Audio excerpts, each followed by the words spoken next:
আজকে সারাটা দিন এত ব্যস্ত ছিলাম যে রাত 2টার সময় আমাকে অর্ডারটা নিতে হয়েছে। অর্ডারটা নেবার পরে আমি ভাবছিলাম যে আমি কখন কমপ্লিট করব, কখন শুরু করব। আজকে সারাটা দিন আমি বাড়িতে ছিলাম না, এত ব্যস্ততার মধ্যে কাটার পরেও কালকেই যেহেতু ডেলিভারি দিতে হবে তাই রাত 10টা থেকে আমি কেক বানানো শুরু করেছি। ক্রিম বিট করার সময় যা আওয়াজ হচ্ছিল আমি ভাবছিলাম যে আমার বাড়ির লোক আমাকে বের না করে দেয়।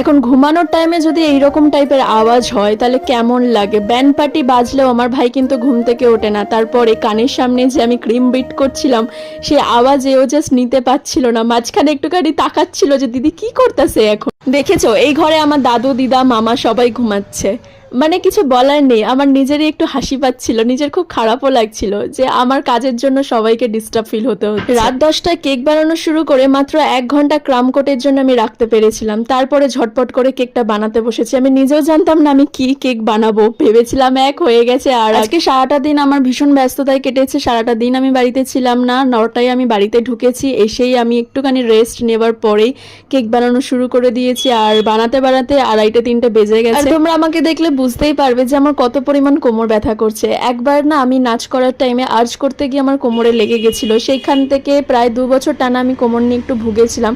শীতকালের টাইমে আমার কোমরের প্রচন্ড পরিমাণে পেন হতো, বাট এখন একটু কমেছে। কিন্তু যখন একটু বেশি কাজ করা হয়ে যায় তখন আমার কোমরে ভীষণ পেন হয়।